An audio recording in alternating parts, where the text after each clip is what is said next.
कार्यक्रम के इस भाग के प्रायोजक हैं कृषि एवं किसान कल्याण मंत्रालय, भारत सरकार। जोखिम से निकल कर फसल आए, सुरक्षित हो जाए, फसल बीमा से हर किसान अब आत्मनिर्भर हो जाए। संकट के समय प्रधानमंत्री फसल बीमा योजना किसानों के लिए वरदान है। अब सूखा पड़े या बाढ़ आ जाए कोई डर नहीं, अब ओले पड़े या कीट पतंगे फसल खा जाए कोई फिक्र नहीं, क्योंकि हमने लिया है प्रधानमंत्री फसल बीमा। बुआई से फसल कटाई तक हर जोखिम का दावा, न्यूनतम प्रीमियम पर अधिकतम भुगतान का वादा। योजना से हर साल जुड़ रहे हैं 5 करोड़ से ज्यादा किसान। अब आपकी है बारी। नजदीकी कृषि कार्यालय, सहकारी समिति, बैंक शाखा, अधिकृत बीमा कंपनी या जन सेवा केंद्र में स्वेच्छा से करा सकते हैं पंजीकरण। फसल बीमा पोर्टल या फसल बीमा ऐप द्वारा भी कराया जा सकता है पंजीकरण। प्रधानमंत्री फसल बीमा योजना, आपकी फसलों का संपूर्ण सुरक्षा कवच। कृषि एवं किसान कल्याण मंत्रालय, भारत सरकार। कार्यक्रम किसान वाणी सुननिए सारे बनवाइया ने अनिल भाई राज्य के ओरते राम राम। किसान भाइयों, आज कार्यक्रम में हम आपके लिए लेकर आए हैं कई तरह के कार्यक्रम, लेकिन सबसे पहले हम बात करेंगे एक ऐसी विभूति की, यानी कि पद्म श्री पुरस्कृत डॉक्टर मोतीलाल मदान जी की। जी हाँ, मोतीलाल मदान जी जो कि पद्म श्री से पुरस्कृत हुए हैं और इन्होंने हमारे पशुधन के लिए और हमारे जो खेती बाड़ी में पशु हैं या जो काम आ रहे हैं या जो डेयरी व्यवसाय के लिए जो पशु हम पाल रहे हैं, तो उनके लिए इन्होंने क्या क्या काम करा, कैसे इन्होंने जो नए पशु जो हैं, नए दूध नहीं होते, उनके लिए क्या क्या करा। तो आइए सुनते हैं, आप भी सुनो और हम भी सुनते हैं ये बातचीत। और डॉक्टर मोतीलाल मदान से बातचीत कर रहे हैं अनिल कुमार। हम बात कर रहे हैं डॉक्टर मोतीलाल मदान जी की, डायरेक्टर जनरल ICAR नई Delhi, vice chancellor Maharashtra Akola agriculture university में, वाइस चांसलर थे पंडित दीनदयाल उपाध्याय यूनिवर्सिटी मथुरा में, चेयरमैन रहे live stock Haryana farmer commission. इसके अलावा चेयरमैन रहे बायोटेक्नोलॉजी टास्क फोर्स हरियाणा में, ज्वाइंट डायरेक्टर रिसर्च रहे NDR। डॉक्टर साहब, आपका बहुत बहुत स्वागत है। धन्यवाद किसान भाइयों, मेरी तरफ से आप नमस्कार। अपनी तरफ से आप तक कुछ आवाज पहुंचा रहा हूं और उसमें सबसे पहले है कि किसान हमारी प्रथमता है। ये आपकी प्रथमता से हम इस देश को इस मुकाम पर ले आए हैं जहां पर आज हम, और उसके लिए आपको हमारी तरफ से और मेरी तरफ से बहुत बहुत बधाई। मैं जी जब कॉलेज में पढ़ता था तो हमें उसी वक्त ये मन में आया था, मेरे का मन में ख्याल था कि ये क्या बात है कि जो हमारे पशुधन है, पशुधन में जब गर्मियाँ आती हैं तो उनकी जो शक्ति होती है वो कम हो जाती है और इनमें जो है भांजपन आ जाता है। इसलिए क्या वजह है इस चीज़। तो उस वक्त इसके बारे में कोई खास ज्ञान नहीं था, तो मैंने इसके बारे में सोच के ही अपना रिसर्च का काम जो है, जो खोज का काम, इसके बारे में किया। कुछ खोज का काम मैंने यहाँ पर पंजाब यूनिवर्सिटी में किया था जब मैं NDRI छात्र था। उसके बाद मैं अमेरिका चला गया था पढ़ाई करने के लिए आगे की। तो वहाँ पर मैंने सबसे पहले इसका पता किया कि जब एनिमल स्ट्रेस में होता है, जब उसके वातावरण जो उसका होता है उसका ठीक वातावरण नहीं होता है, तो उसके लिए उसको क्या करना है, क्या जानवर पर असर होता है। तो उसी कड़ी में फिर मैं वापस आया यहाँ इंडिया में। पहले मैं हिसार में रहा, यूनिवर्सिटी में HIU में रहा मैं वहाँ तक वहाँ प्रोफेसर हो गया था। उसके बाद मैं NDRI करनाल आया था, तो वही काम वहाँ पर भी चलता यहाँ पर भी चलता रहा। तो हमने ये सोचा कि ये जो हमारे उन्नत किस्म का नस्ल है उनके लिए हमें जो बढ़ोतरी करनी है वो साल में या 1.5 साल में एक बच्चा और बछड़ी दे सकता है। क्यों ना ऐसा हम तरीका अपनाएं जिससे कि हम अगर एक उन्नत किस्म का जानवर है उससे हम 1 साल में 1 से ज़्यादा बच्चा ले सकते। उसके लिए जो मेरा पहला उपलब्धि थी वो थी कि हमने एम्ब्रियो ट्रांसफर करके यहाँ पर गाय थी उस वक्त, उसमें से हमने 1 साल में 10 बच्चे पैदा किए। कभी कभी किसान भाई पूछते हैं साहब ये कैसे होता है, लेकिन ये इस सकता है कि वो बच्चे तो उस माँ के थे लेकिन वो जो बनते हैं वो बढ़ते हैं, हम उनका भ्रूण जो होता है, जो उनका अभी 5-6 दिन की अवस्था में बच्चा होता है वो उस माँ से निकाल के फिर हम दाई माँ के अंदर डाल देते। इस तरह एक जो उन्नत किस्म की नस्ल के जानवर होता है वो मल्टीप्लाई हो जाता है। तो हमने ये इस तकनीक को एम्ब्रियो ट्रांसफर टेक्नोलॉजी कहते हैं, और इस एम्ब्रियो ट्रांसफर टेक्नोलॉजी के द्वारा हमने मल्टीप्लिकेशन को फास्टर किया है उन्नत किस्म के जानवर। ये तो हो गई थी पहली बात, लेकिन उसके साथ साथ एक और चीज भी था। हमने ये सोचा कि ये चीज जो गर्भ बनता है जानवर के गर्भाशय में बनता है और उसमें अपना तरीका रहता है, वो हम ऐसा क्यों न करें कि हम इसको लेबोरेटरी बेंच पर बनाएं बच्चे। इस चीज में विश्व में बहुत लोगों ने ट्राई किया था लेकिन वो सक्सेसफुल नहीं हुए थे प्रयोगशाला में जो बच्चा। हाँ जी। तो हमने पहली बार वो हमने इस संस्थान में डेरा में मैं और मेरे साथ जो सहयोगी थे हमने परखनली बच्चा बनाया जिसको टेस्ट ट्यूब बच्चा कहते हैं। उसको हमने अपने लेबोरेटरी बेंच पर ही बच्चा बनाया और उस तरह से हम एक नहीं बना सकते, हम कई बना सकते हैं। डॉक्टर साहब इसके बारे में अगर मैं कहूँ क्लोन नहीं, क्लोन तो अभी उस बाद की बात ये तो टेस्ट ट्यूब बेबी, ये टेस्ट ट्यूब की बेबी है और विश्व में जो सबसे पहला भैंस में कटड़ा पैदा हुआ था वो यहीं पर पैदा हुआ था, उसका नाम प्रथम है और ये एक बड़ी उपलब्धि थी विश्व में। ये तो डॉक्टर साहब हमारे लिए भी एक बहुत बड़ी उपलब्धि है, आप जैसी महान विभूतियों ने जो इतना बड़ा जो कार्य किया। और इसके साथ जो फिर ये टेक्नोलॉजी को, इसको हम बायोटेक्नोलॉजी के बारे में कहते हैं, इसको हमने प्रौद्योगिकी तो उसको हमने आगे बढ़ाया। फिर ये है कि ये जो एक बच्चा के पास हमारे पास था या भ्रूण होता है, हमने कहा कि इससे हम दूसरा बच्चा क्यों नहीं बना सकते। अगर एक किस्म का हमने बहुत उन्नत बच्चा बनाया है, इसी ऐसा ही क्यों न एक और बच्चा बना सके। ये टेक्नोलॉजी भी तब तक नहीं थी तो हमने ये पहली बार एक एम्ब्रियो बनाया जो उसी एम्ब्रियो से बना जो पहले हमारे पास था और इसे एक एम्ब्रियो से दूसरे एम्ब्रियो इसलिए कहा कि हमारा अब तरीका क्या है इस चीज में, तो वो प्रोसीजर हमने बना दिया और वो भी एक विश्व की बहुत बड़ी उपलब्धि थी कि हमने पहला क्लोन भ्रूण बनाया जो कि एक भ्रूण के एग्जैक्टली दूसरा भ्रूण के था, वो जो एम्ब्रियो था उसको फिर यही टेक्नोलॉजी को और आगे ले गए फिर और उससे क्या हुआ, हमने एक क्लोन बनाया, एक जानवर पैदा किया जो कि ऑलरेडी एक जानवर एग्जिस्टिंग था, बिल्कुल उसी तरह का दूसरा जानवर बन गया। तो ये भी विश्व में पहली बार हुआ है जब ये हमने तरीके किए हैं। आपके समय में जो एनडीआरआई में जो इतनी बड़ी उपलब्धियां हुई वो आपके समय में ही हुई। हाँ जी, वो एक्चुअली ये मेरी टीम थे जो आजकल डायरेक्टर साहब हैं डॉक्टर मनमोहन सिंह जी, वो भी उस वक्त मेरे साथ छात्र थे वो लेबोरेटरी में काम करते थे हमारे लेबोरेटरी में। तो एक ये लेबोरेटरी के तरफ ओवर ईयर्स 8, 7, 10 साल में ये काम कंटिन्यूसली होता रहा और ये जो ये काम है ये ऐसा काम है हमारे देश में कि अभी हम तब भी कह रहे थे लेकिन अभी तक वो लोगों तक उसका फायदे पहुंचे नहीं थे। सरकार ने एक ये अपना जो हमारा गोकल मिशन है जो मिनिस्ट्री है, गवर्नमेंट ऑफ इंडिया की मिनिस्ट्री है, ministry of animal husbandry and dairying, उन्होंने अब इस प्रोग्राम को एम्ब्रियो ट्रांसफर और आईवीएफ होता है इन विट्रो फर्टिलाइजेशन, ये और ईटीटी एम्ब्रियो ट्रांसफर, ये 2 प्रोग्राम को नेशनल लेवल पर उन्होंने अपनाया है और इसके लिए 280 करोड़ रुपए का खर्चा हुआ है। इस वक्त 29 सेंटर बने हैं इस देश में और जिन देशों इन सेंटर्स में ये प्रोड्यूस होते हैं जिनको कहते हैं कि हम ये भ्रूण तरीके से आर्टिफिशियल तरीके से एम्ब्रियो बनते हैं। और ये क्यों बनते हैं, क्योंकि हमें इस देश में अपने देसी नस्ल के सांडों की जरूरत है। देसी नस्ल की बढ़ोतरी देने के लिए हमें वो चीज देना जरूरी है।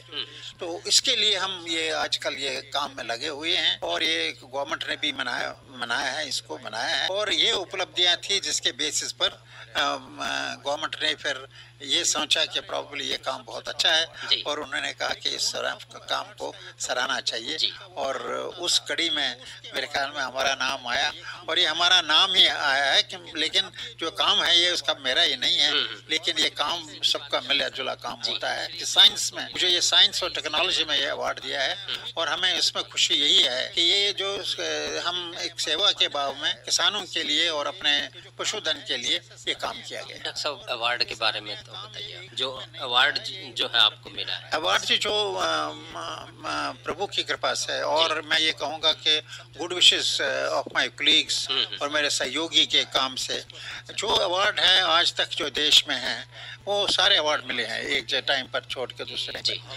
वो रफ़ीज़ अहमद के दवाई अवार्ड हो या पॉल अवार्ड हो या हमारे हरि ओम आश्रम अवार्ड हो, ये सारे अवार्ड जो सबसे टॉप अवार्ड है मिले। लेकिन उन टॉप अवार्ड्स का ये था, वो एक उस वक्त वो का था तो उसके अवार्ड वो हो जाता था कि जी ये काम हुआ है इसका ये अवार्ड है। लेकिन अब ये जो पद्मा अवार्ड है ये गवर्नमेंट, मैं इसी की बात कर रहा सर, पद्म श्री जो आपको मिला है, मैं इसी के बारे में आपसे बात, मैं वही कह रहा हूँ कि पद्म श्री एक रिकॉग्निशन है, एक मान्यता है इससे कि ये जो काम है ये ऐसा सराहनीय काम रहा है, और ये सराहनीय काम ये एक दिन में नहीं होता है, ये over a period of time होता है। और इसके लिए गवर्नमेंट ने ये, मैं समझता हूँ कि वर्तमान गवर्नमेंट ने समझा कि इस वर्क को जो ये सारा साइंस का काम हुआ है इसको साइंस एंड टेक्नोलॉजी के लिए पद्मा अवार्ड दिया जाए। ये हमारा सौभाग्य है कि हम डॉक्टर साहब आपके पास बैठे हैं पद्म श्री अवार्डेड मोतीलाल मदान जी के साथ, और डॉक्टर साहब ने जितने भी अवार्ड जो अपने नाम किए की सराहना जो हम करते हैं, और हम प्रदेश का जो नाम जो है डॉक्टर साहब ने ऊंचा किया है उसके लिए भी हम उस प्रभु के ऋणी हैं, और डॉक्टर साहब आपके भी ऋणी हैं। डॉक्टर साहब आप चेयरमैन बायोटेक्नोलॉजी टास्क फोर्स रहे, और इस समय हमारे किसान भाइयों को क्या करना चाहिए और क्या मतलब जिससे कि वो उन्नत नस्ल के जो पशु है वो ले सके। पहली बात यह है कि किसान भाई समझदार है, वो समझता है कि मुझे फायदा कहाँ पर है, और इसीलिए कि हमारा प्रचलन यहाँ पर हरियाणा प्रदेश में पहले हमारे पास अगर जितने टोटल हमारे पशुधन समझे इसके गाय भैंस में, उसमें गाय और भैंस बराबर थी, तकरीबन 45-55% ये अपने प्रतिशत में डिवाइडेड होते थे, गायें थी और भैंस थे। लेकिन ओवर द इयर्स ये कुछ सालों में ये किसान को पता लग गया कि भैंस में फायदा है, तो उन्होंने अब हमारे भैंस की तकरीबन 85% भैंस हो गई और 20-25% हमारे पास गाय हो गए। अब ये है कि जो गाय हो गई वो भी उनके पास उन्होंने जो हमारे पास यहाँ पर NDRI से बनी है करण प्रेस बनी है जो क्रॉस पर जानवर है, उसे क्योंकि उसे दूध की मात्रा ज़्यादा मिलती है, लेकिन उसके साथ साथ कुछ उसके जब दूध की मात्रा ज़्यादा आ गई तो किसान भाइयों ने देखा कि हम 2 या 3 जानवरों से रखकर 40-45 के लीटर दूध आ सकता है, तो डेयरिंग का उसके साथ में उसका प्रभाव बहुत हो गया और किसान भाइयों को फायदा भी बहुत हो गया उससे। और इसके लिए वो एकदम चाहते थे कि हमारे एक तरफ उन्नत नस्ल के उसके लिए हमारे पास जो आर्टिफिशियल इंसेमिनेशन के लिए साधन हो, और आर्टिफिशियल इंसेमिनेशन के लिए ये जो सीमन हम डिस्ट्रीब्यूट करते हैं वो उन्नत किस्म का सीमन, तो उसके लिए फिर ये सेंटर्स बनाए हैं, अलग अलग सेंटर्स बने हैं जहाँ पर सबसे बेस्ट सीमन बनाया जाता है, गाय का भी और भैंस का भी, और वो पशुओं को के लिए अवेलेबल है जो किसान भाई आजकल यूज़ करते हैं।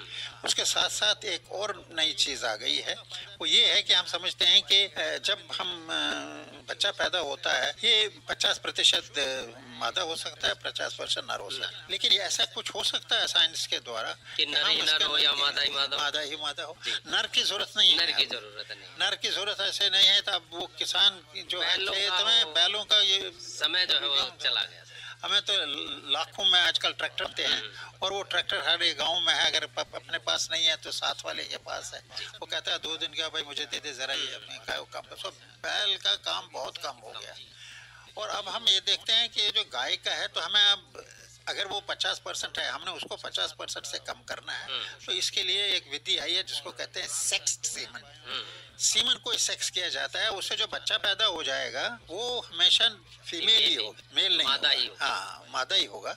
और वो एक और उसका फायदा भी हमारे किसान भाई हरियाणा में ले रहे हैं, क्योंकि इस वक्त सेक्सिंग सीमन हम शुरू कर रहे हैं 1-2 सेंटर्स में देश में, लेकिन हमने सेक्स्ड सीमन मंगाया था और वो सेक्स्ड सीमन की वजह से हमारे पास प्रेगनेंसीज हुई हैं यहाँ पर, जिसमें से बहुत ही अच्छे मतलब वो जानवर जो हमारे पास 17-18 लीटर 20 लीटर का दूध देने वाले हैं एवरेज में। हमारे पास इस वक्त क्रॉस पर जानवर इस वक्त यहाँ पर जो डेयरी में मेला हुआ था उसमें जो 62 लीटर का एक जानवर था, जैसे इसने 62 लीटर दिए हैं दूध। मतलब ये मजाक की बात नहीं है, लेकिन ये एक सोच की बात है कि एक जानवर इतने दूध भी दे सकता है, और उसके साथ उसका पालन पोषण ठीक होना चाहिए, और किसान भाइयों को उनका इसी वक्त जब जानवर अच्छा हो जाता है तो उसके साथ उसका ख्याल भी ज्यादा रखना पड़ता चाहिए।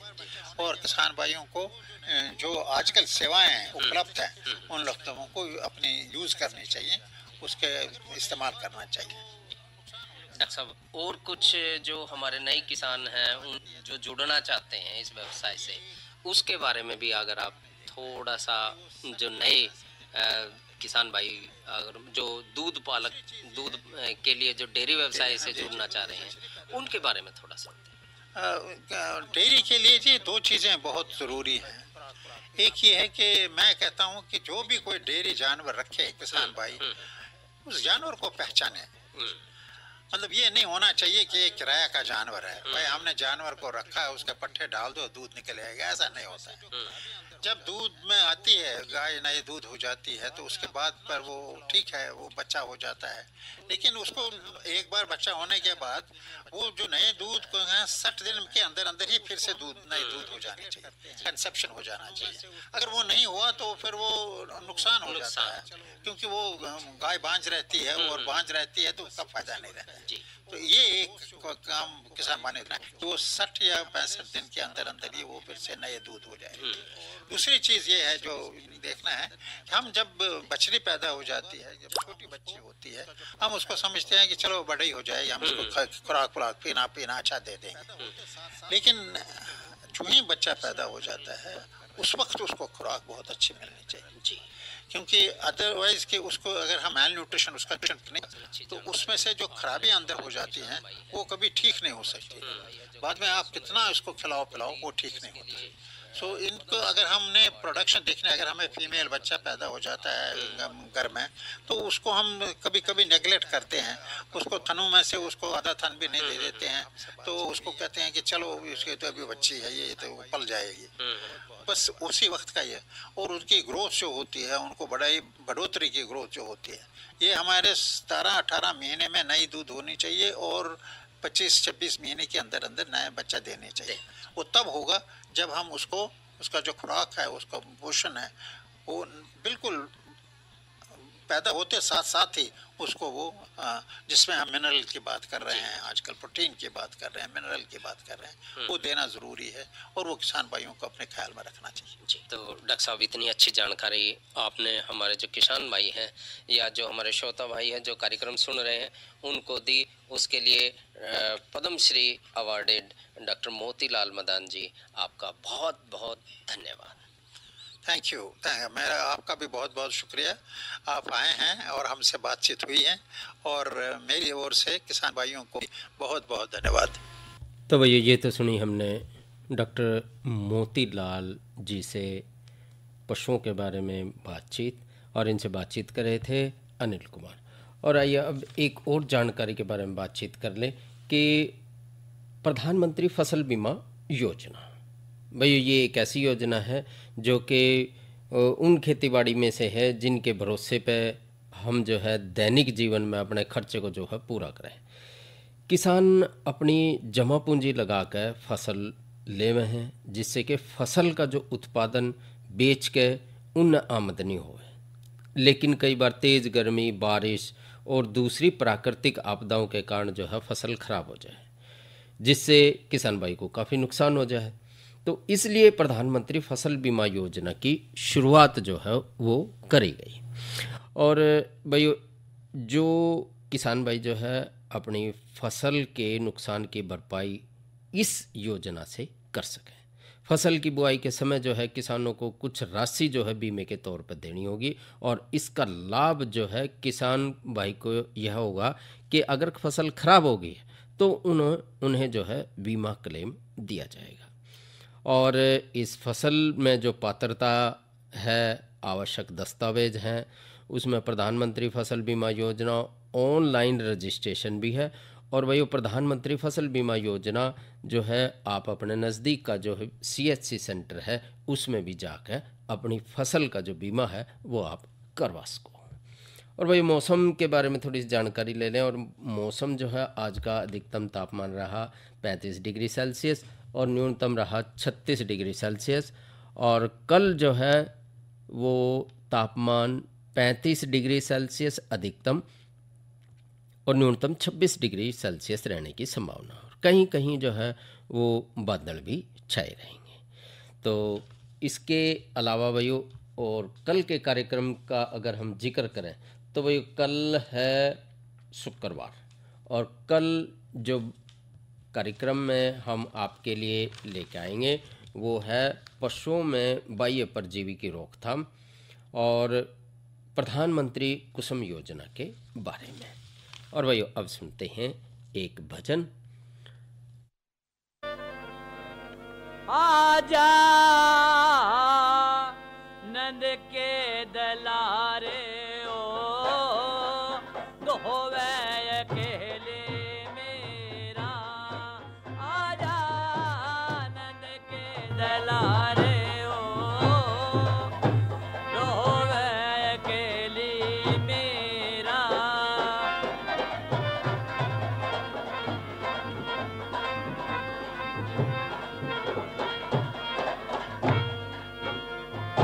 ओ मात पिता ने जुल्म करे थे, राणा के संग ब्याही ओ पीहर छोड़े सास रे आगी, लादी कुल कैसे आई ओ धोवे अकेले मेरा, आजा आनंद के दलारे ओ रोवे अकेले।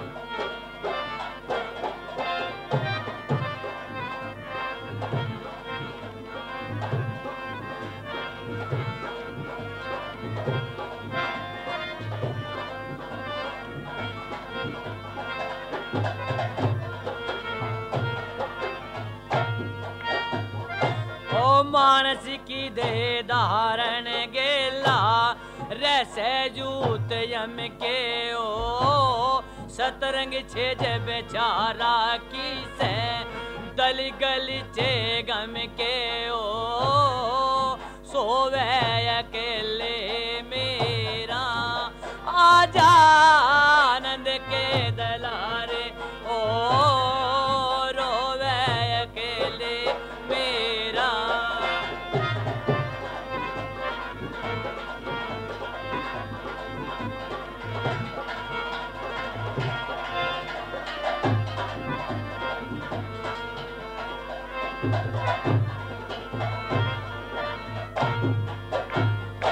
और रोम रोम में रम्यार में से नहीं रोम ते न्यारा ओ असरों के तन मान घटा दिए बना भगतों का प्यारा ओ तो वे अकेले मेरा, आजा आनंद के दलारे ओ रोवे अकेले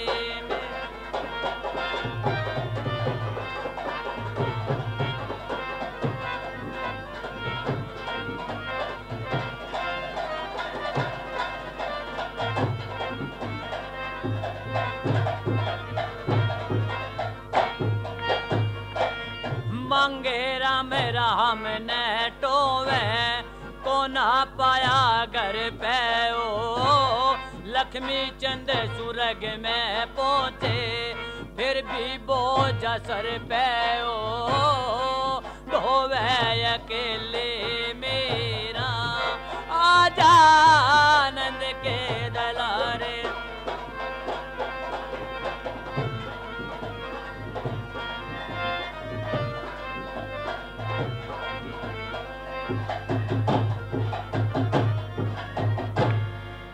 ये तो सुना हमने भजन कृष्ण कुमार और साथियों की आवाज़ में। और भैया अब थोड़ा सी चर्चा कर ले कि जिन भाइयों ने गन्ना लगा रखा है, ख़ास तौर पर जो मोटी फसल है उसकी अगर हम देखभाल करें तो एक तो फसल की कटाई जो है बिल्कुल ज़मीन की सतह के साथ करनी है और कटाई के तुरंत बाद ही जो है सिंचाई करनी है। और इस समय जिन भाइयों ने जो लगा रखी है जो गन्ना फसल जो इसमें लगा रखा है, तो उसमें गन्ने में कई तरह के जो कीड़े हैं और जो दूसरे परजीवी हैं उनसे हमने अपने जो गन्ना है उसकी देखभाल रखनी बहुत ज़रूरी है। ख़ास तौर पर दीमक और सफ़ेद लट और कंसुआ, इस तरह के जो ये कीड़े हैं इनसे हमने अपने जो गन्ने की फसल है उसको बचाना है। ख़ास तौर पर जो चोटी बेधक है या तराई बेधक है, गुरदासपुर बेधक है, और इसके अलावा भाई जो पौधे के जो दूसरे भागों का रस चूस के जो पेड़ा है उसको नुकसान पहुँचाएं, वो कीट हैं, काली कीड़ी है या फिर पायरिल्ला है, सफ़ेद मक्खी है, अष्टपादी है, और इसके अलावा जो चूड़ा है, स्केल कीट है। पत्तों को खा के जो नुकसान करने वाले जो कीड़े हैं वो हैं टिड्डे हैं। और इस टाइम पे जो दीमक है, कंसुआ है या जड़ बेधक है, उसमें हमने जब बुआई के टाइम पे बीज और मिट्टी का उपचार जब न होने की अवस्था में मोटी फसल की जो कीटनाशक जो दवाइयाँ हैं उसको हमने उसमें इस्तेमाल करना है। और इस टाइम पे क्योंकि कंसुआ और चोटी बेधक जो कीड़ा है उसका नुकसान जो है वो गन्ने में ज़्यादा करे हैं। काली कीड़ी का अगर जिक्र करें तो भाई इस कीड़े की रोकथाम के लिए जो है हमने इस टाइम पे फेनवल रेट या फिर एल्सान या फेल्डान 50 सीसी की ताकत वाली या फिर 400 मिलीलीटर जो है क्लोरोपायरीफास, ये कोई सी भी एक दवाई लेके इसमें 400 लीटर पानी में एक घोल बना के और इसका जो छिड़काव है वो हम कर सकें। अरे अरे अरे क्या कर रहा है? इधर इधर इधर हम बोल रहे हैं तेरे बीजू का। उतला बोल रहा है? पक्षियों से तो हम खेत को बचा लेते हैं, पर इन घातक रसायनों से कैसे बचाएं? मतलब? देख बेटा, तू जो ये अंधाधुंध रसायन मिलाता है ना, मिट्टी की सेहत बिगड़ने लगी है, और जब माटी ही कमजोर पड़ जाएगी तो उपज कैसे सेहतमंद होगी? अरे पहले ऐसा नहीं था, पूछना अपने बड़े बुजुर्गों से, कैसे फसल लहलहाती थी, शुद्धता झलकती थी। हाँ, माटी भी तंदुरुस्त और लोग भी। अरे अब पहली वाली बात कहाँ? पर अब तो सब यही डाले हैं। सब नहीं, आज भी लाखों जागरूक किसान परंपरागत विधि से फसल उगा रहे हैं, खर्चा कम और उपज की कीमत भी बेहतर पा रहे हैं। सच है? रे बेटे, एक्सपीरियंस से बता रहे हैं, धूप में बाल सफेद नहीं किए हैं। हाँ। ठीक है भाई, मैं भी आज से जैविक खेती शुरू करूंगा। माटी से प्रेम की परंपरा है, परंपरागत खेती। और भाई समय जो है वो इजाज़त नहीं दे रहा आप लोगों से ज़्यादा बातचीत करने का, और कार्यक्रम के इस भाग के प्रायोजक थे कृषि एवं किसान कल्याण मंत्रालय, भारत।